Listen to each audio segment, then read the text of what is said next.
Welcome to the latest edition of the OmniTalk Spotlight Series, where we discuss the companies, the people, and the technologies that we believe are shaping the evolution of retail. Today, we are excited because we have Dan Clarke, the president of IntraEdge, with us on the show today. Dan, welcome. How you doing? Hey, how are you doing today? We are doing fantastic. We are doing fantastic. There's a lot of crazy things happening in this world right now. How are you surviving this whole coronavirus thing? Well, I think I've probably been through it personally at this point. I'm just recovering, but getting Wow. over it. My girlfriend is a doctor, a healthcare worker, so she's on the front lines of this. It's been an interesting week. Yeah, I bet. And so you're hunkered down. Well, you guys are based in Phoenix, right? Is that right? We're based in Phoenix, and normally I'd be in my office right now, but of course I'm at home. Like it looks like you are. You have the same door behind you that I do, I think. We do. We must have the architecture. The architecture travels between Minneapolis and I think technically, right, Chandler, Arizona. So yeah, no, that's pretty funny. And then Ann, of course, is in our studio. But hey, let's get started. Let's start with you. Actually, that's what we always like to do. Tell us a little bit about your background, who you are, and then after that, let's talk a little bit about the company and what it does. Sure. So I'm Dan Clarke. I'm the president of IntraEdge.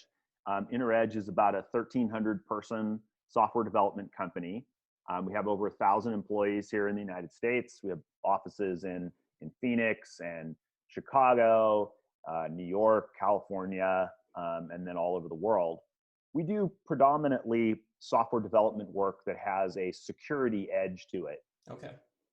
And it's that kind of security involvement that is what prompted Intel to ask us to start developing a privacy platform several years ago. But we do predominantly software development work for big companies, for companies like American Express and Intel and Nike and American Airlines and big companies like that. Cool thing about this too is the way I was connected to you originally was I think through a high school friend down in Arizona, and he said, "Hey, you've got to really check out this company because they're doing some really interesting work in terms of data privacy and security specifically." So, if you will, for our loyal listeners, I'd love for you to talk about exactly kind of what you're doing in that space. Sure. So we have a product called Truyo, and Truyo is something that we co-developed with Intel for privacy compliance. So about almost 5 years ago now, Intel is very active in the retail community in particular, and is on the board of RILA, the Retail Industry Leaders Association. As part of that involvement, they saw on the horizon what was called GDPR. Mm-hmm. And GDPR, you've probably heard of, is kind of the European Union's standard around privacy. And GDPR it basically says you have to be transparent about how you use people's information. You have to give people certain rights around it. And one of Intel's key executives, who's very involved in the retail industry, saw GDPR on the horizon and realized that this was coming, but also realized or thought to themselves that maybe this wasn't just going to be a European thing, that this was going to be something that was going to be popular really across the entire world. And so they asked us to develop a platform, initially just for Intel, but then eventually now it's offered and it's used by more than 50 household brand named companies to comply with these privacy laws. And yeah, put a timeline on that for us, because I know Ann and I are familiar with what that is, but just in case anyone listening maybe isn't as familiar with it, when did that conversation start? When did that European legislation go into action? And you mentioned 50 companies too. Take us through that timeline, that horizon. I'd love to know more about that. Yeah, so on May 25th of 2018, GDPR became law. And so it was about a year and a half before that when the legislation had passed in Europe, but wasn't actually starting to be implemented yet when we got this call from Intel. And to their credit, most people thought this was only going to be a European thing. And most privacy laws, most compliance laws don't have really far-reaching implications inside of a company, but privacy laws do. And that was really what Intel saw. So you came out of retail. Think about how many places in a retailer do you have personal information? Oh yeah, right. It's immense. It's immense. And how did, so as this was happening then, like what is the general impact on companies then? As so, like say I'm a European, let's go there first, and then we can go maybe to the U.S. market as things have changed a little bit and shifted there too. But as I'm a European company, and this legislation starts to happen, it gets enacted. What impact do I immediately feel on my business, or even into my consumers or my workflow? Like, how does that all work? Yeah, it's pretty significant, the impact this can have to a company under GDPR, under any of the privacy laws, because fundamentally what the privacy laws do is they grant rights to a consumer to be able to kind of see what kind of data do you have on somebody and how do I use it. And that sounds relatively simple, and it sounds like something everybody should get. And in fact, I'm a big proponent that everybody should get those rights. But it's quite broad reaching within an organization. You think about under these laws, it's not just notices, it's not just policies. You have to be able to respond to consumer requests. And so a consumer can say, and you could say this, or I can say this to really almost any company. I can say, hey, I want to see what data do you have on me? And I want to understand, what do you use that data for? And if I don't want you to have it anymore, then I want you to delete that data. And you think about that at a retailer, or at any company, and it sounds simple. Hey, I just want you to delete my data. But at Target, it's not like that data's in one place. The data's in many, many places, and there's many, many copies of it used for many different reasons. And so now you have to organize that. You have to understand where it is, and you have to be able to respond to requests. Well, it's not like these requests are coming in a standard way either, right? Like they could be, am I correct in assuming that? Like they could be coming in any shape or form to any department within the retailer too, potentially. And then they've got to figure out what to do with it. Yeah, under GDPR, you can make a request in any form at any time. So really? You could walk into McDonald's and say, I want my data, or I want you to delete my data. And they have to be able to deal with that. You could do it in a tweet too. Under GDPR. Under CCPA, the California law. Yeah, let's talk about that. So this has now kind of come to other parts of the world, and the one that affects users probably the most after Europe is the one in California, because California is a huge part of most people's business. If any part of your business touches California, and you're of any size, either you have 25 million in revenue, or you have at least 50,000 records, California consumer records, then the CCPA applies to you. So it's very, very broad in terms of its applicability. And it has similar rights that it grants. It grants new rights to consumers. Actually, under CCPA, to your question specifically, you can limit it a little bit under CCPA. You don't have to take a tweet. You don't have to take it in person. You literally have to do that in GDPR. In CCPA, you have to have 2 intake methodologies. Okay. And they should generally match up with the way you generally do business with consumers. So if you're predominantly an online business, you should have an online form, maybe an email address. If you're predominantly an in-person business, then you should have a mechanism of intaking those requests in person. But it should just basically be however you normally do business. I've never thought about that angle before, and I think I've probably talked to you guys 3 or 4 times prior to this. So that's really good to hear. So how do you guys fit into that then? Like, because to be honest, that sounds like an incredible mess. Like if I was a retailer, I'd be like, I can just see the boardrooms being like, oh my God, how are we going to handle this? How are we going to create an operation around this? We're going to try to stand something up. And that seems really hard to do. And if everyone's trying to do that themselves, it definitely seems like an opportunity. So how do you guys fit into that whole equation? So the platform that we co-developed with Intel, which we call Trio, is used for a company to comply with this, because it is difficult and it's messy. And predominantly it's because you have data in so many different places. Mm-hmm. So if you were purely an online business, if you just had a website and that's all you had in the whole world, it's not that hard to know where that data is and to be able to comply with a request to delete or a request to know. But that's not the world that most people live in. Most people live in a world where they have messy, multiple systems. You have a CRM, and you have an accounting system, and you have a different system for your mobile app, and you have a different system online, and you have yet another system that marketing uses, and you have external companies that use it.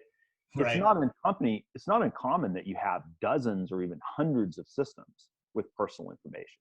So what we do is we connect to all those systems, and then we provide a portal back to consumers that allows those consumers to make the request, and for you as the retailer or the business to be able to manage those requests in a much more manageable way. So Dan, not to oversimplify this, but is this basically then like a plugin that a retailer can use that sits within their own platform that can help manage all this data, and then, like you're saying, provides some sort of dashboard back to the customer?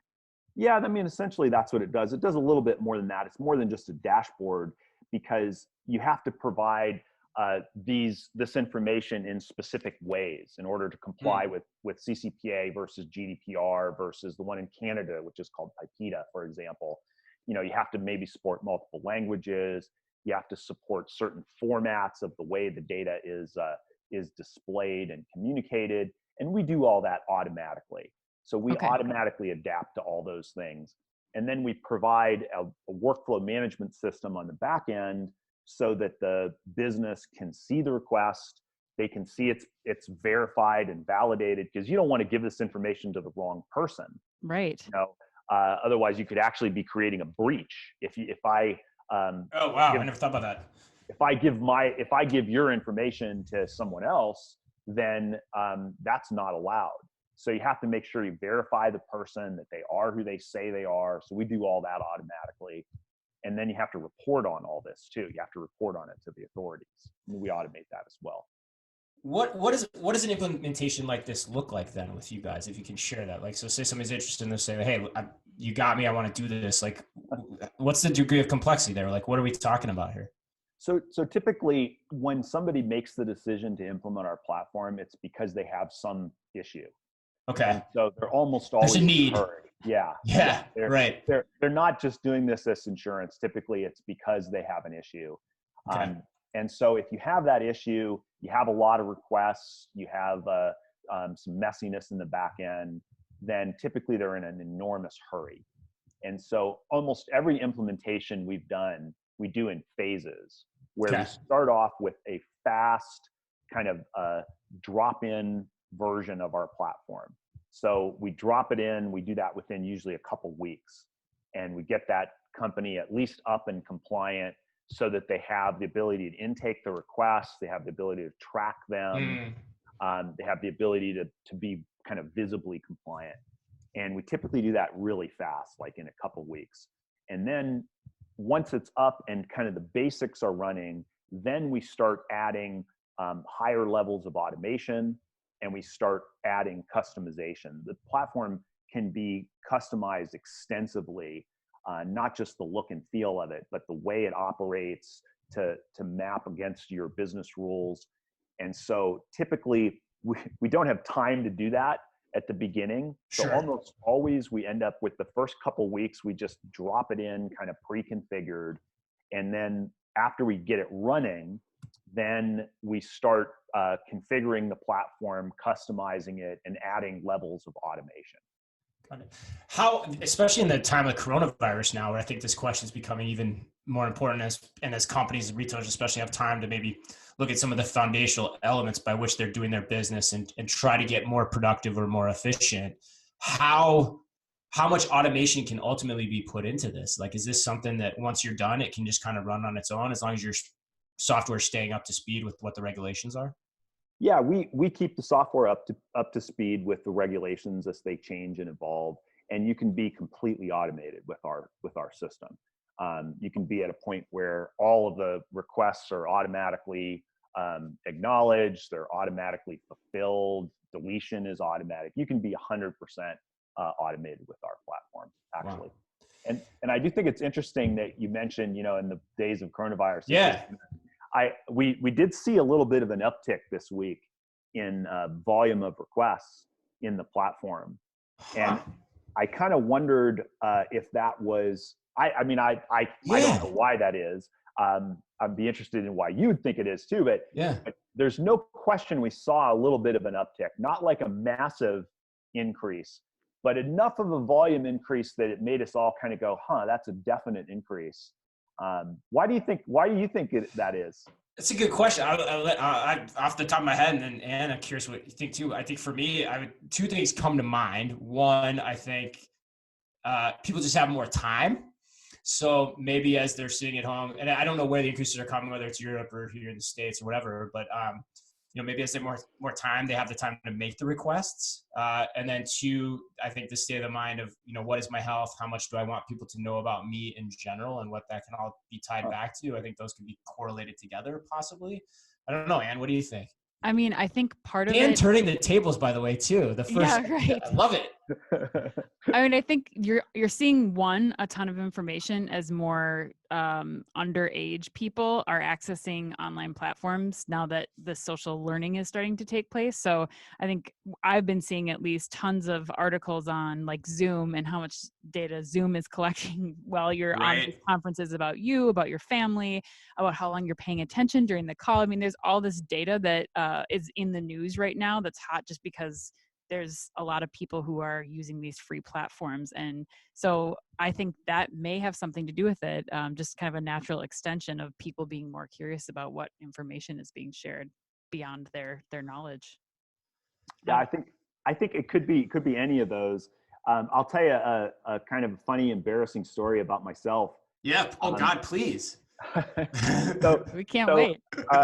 So Brian always cringes when I do this because I have some very funny stories about myself. But so part of the reason that I got actually interested in privacy and became passionate that we need these laws is because of my own personal experience. So I have a girlfriend of about 5 years now.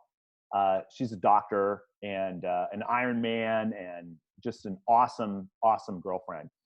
And 3 times since we've been together during those 5 years, I've had to have this very awkward conversation with her where she said one of her friends matched with me on Match.com.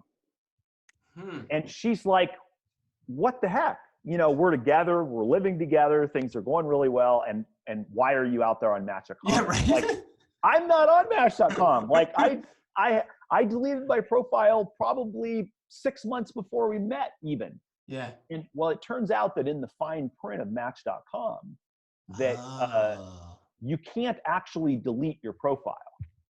And so there is a little hack, by the way.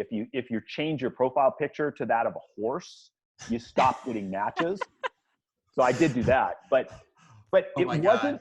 It literally wasn't until CCPA became effective that I had the right to go back to Match.com and say, hey, delete my profile.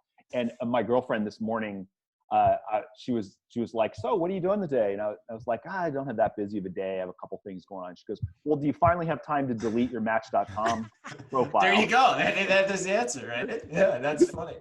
Oh I knew that they could keep using it in advertising, which I've heard some stories about that where people have seen like on their in their Instagram or Facebook feed or something, pictures of their spouses on Match.com. But I didn't realize that you couldn't completely delete your profile. That's shocking. Yeah, under CCPA, of course, now you have that right. And I think it's a right we should all have. We should have the right to be able to go back to a site and say, hey, get rid of my data. And first of all, what data do you have on me and how are you using it? Are you using me in advertising? I'd like to know. Yeah. And you think that should be an inalienable right for everyone to have, but you don't have that absent some type of privacy law like CCPA. Hey, Dan, I have a question for you about we've been talking a lot about digital retail and experiences and capturing this data, but can you tell us a little bit too about the physical, because like with the way that you're capturing this data and you're giving this information to retailers in a physical space? Yeah, so it does extend to retail and physical spaces. Right. So, you do have to provide notice if you're capturing information. Let's say you're swiping a loyalty card for somebody, you'd want to at least let them know how you're using that information, maybe on the back of a receipt, or some mechanism through that. You can use signage if you want to, but it is required that you comply with privacy laws, even in physical locations like retail.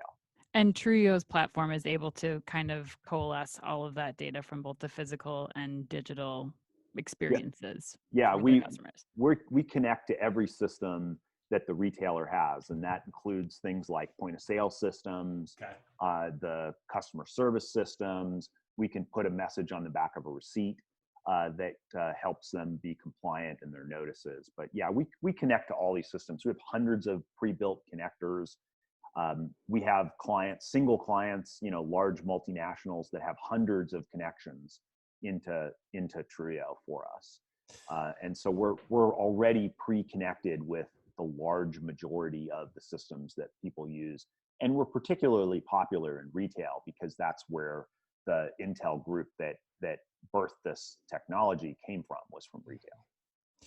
Dan, I think two more questions, because then I'm dying to get to how millennial are you based on that last Match.com anecdote. So I'm chopping at the bit already, but a couple. One, I think first, I'd love if there's an anecdote you can share of just something that was really eye-opening, or I think interesting for other retailers to hear about, what it was like to go on this platform and see where the value was, and maybe what was something people didn't expect as they were going through that process.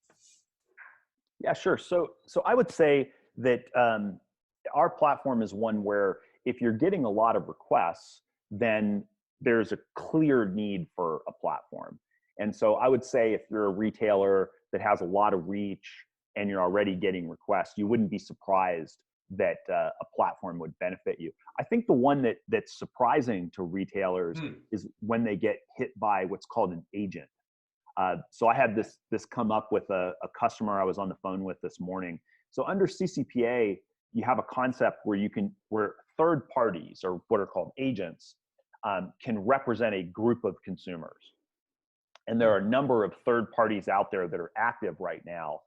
There's a group called Say Mine. There's another group called Tap My Data. Reddit is very active as an agent. And what they can do is they can say, hey, I want to group together people with similar interests, and I want to go back and I want to make requests as a group rather than as an individual. So you could go back to anybody that you think is maybe a bad actor, some large e-commerce companies or whoever that might be that you're targeting, and you can go to them and you can say, hey, I want to see what data that you have, not on one person, but on my entire group. And that concept of an agent is relatively new, and it's one that's just being tested. We only have about 5 agents active in our network, only a couple of which have actually made multi-requests. But if you get one of these requests, and you can get a request. We had one of our customers got a request that had from an agent that had 12 consumers in it. And this really, it kind of freaked them out, because there's no reason that couldn't have been 12,000 requests in one agent email as opposed to 12 requests. We actually heard this morning, I did a webinar this morning where one of the other guests said that they had a customer that got 5,000 requests in a single email just last week, in kind of a medium-sized company. And I think that's a place where our retailers can be very comfortable and confident that if you are getting a large number, if you do get targeted by an agent, that we can handle that in an automated way. Okay. Well, that's a good segue too for me too. I wasn't excited. It's a good segue for me. I was going to ask it for my own edification, but now I think it fits in really well there, which is, we've got this legislation in California, it's in Europe. Flash forward, 3-5 years out, does this all happen then state by state, and it's really complicated to that degree with all those factors you've been describing, or does this how does that all work? What are we looking at here? I think, unfortunately, this is likely to be a patchwork of state laws. Okay. I've personally been involved in the federal legislation. I was asked to testify by the Senate Oversight Committee that's considering federal legislation. I'm involved here in the Arizona law, the Texas draft, and a couple of other states as well. And, unfortunately, you don't see that the federal government is going to step in and unify this.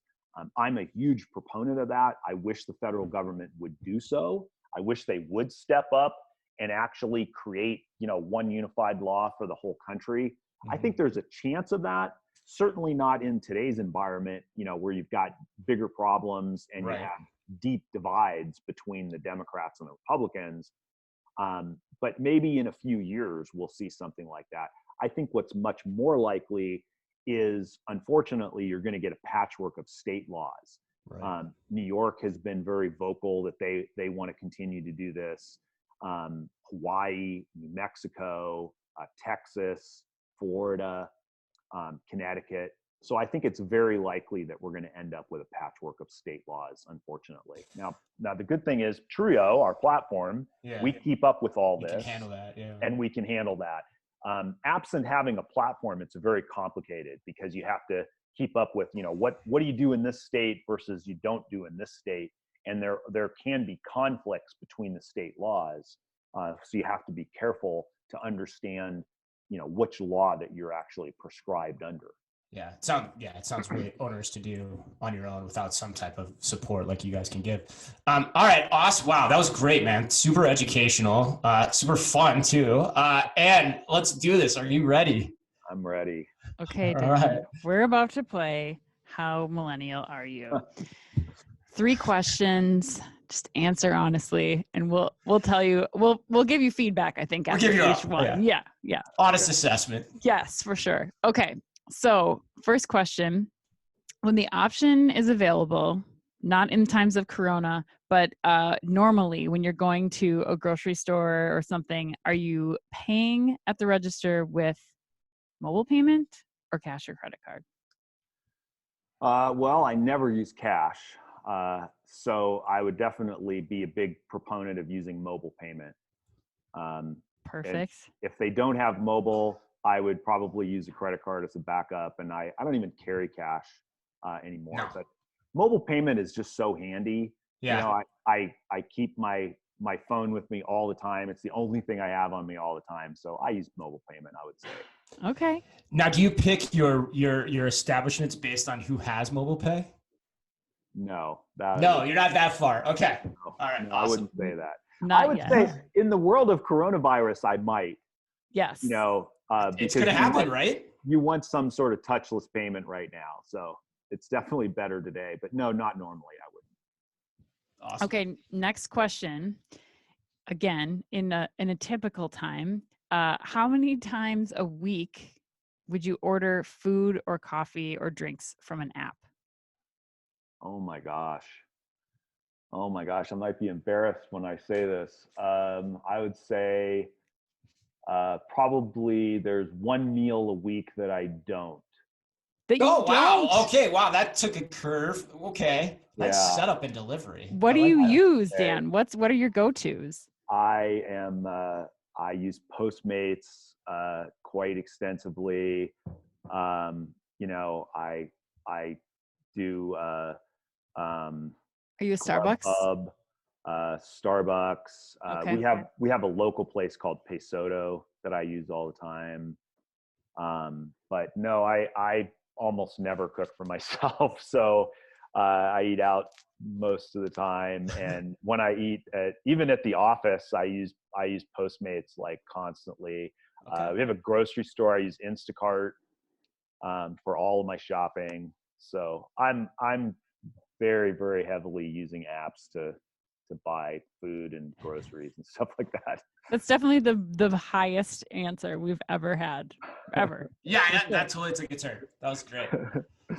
All right, last question. If you could only use one social app, which app would it be and why? I would say LinkedIn. Okay. I use LinkedIn extensively for work. And I'm not really that into any of the other social media apps, to be honest. I use it a little bit to communicate, but not too much. But LinkedIn I use extensively, and that's a great way to get in touch with me, and that's a great way to connect with me, actually. Awesome. That's perfect. That's awesome. That was gonna be my next question too. Like, if people are interested, what's the best way for them to find you? But it sounds like it's just hit you up on LinkedIn. Hit me up on LinkedIn. Dan Clarke, Clarke with an E, or you're welcome to check us out on Truyo, TRUYO.com. You can also send an email to hello@truyo.com. But the best way to connect with me is on LinkedIn. Awesome. And how do you think you did? I think I did really well until that last one. LinkedIn is definitely not a millennial social platform. I don't know. I'm still surprised by the number of orders per week. Yeah. Like, that's incredible. That's pretty good. LinkedIn, you get a little bit of some dispensation too, because, if you're CEO, you're running, effectively with Truyo, you've got kind of a new business going here too. That's like an important thing for people to get plugged into. So, very professional millennial. Yeah, yes. we hear that a lot. Okay. especially in the circles that you're traveling in. So yeah, no, I think you did all right, man. I think you did all right, and the delivery was impeccable. So that was great, man. Well, hey, thanks so much for being with us. This is one of my favorites. I think it was incredibly informative, and I think we both got to learn a ton, which is why we do this, a ton about a topic that, quite honestly, is only going to grow in importance here, I think, as the future unfolds. And as you said, you're already seeing some uptick in some of the activity around privacy. So who knows how that continues, given everything that's happening in the world too. So Dan Clarke, president at IntraEdge, and Truyo, thank you so much for being with us today. Thanks very much. I really enjoyed it. I enjoyed the little questions too. Yeah, thanks, man. It was a blast. Well, on behalf of Dan, on behalf of Ann, from myself to all of you, and I keep saying this and I can't say it enough because it's so important right now, as we always sign off, be careful out there.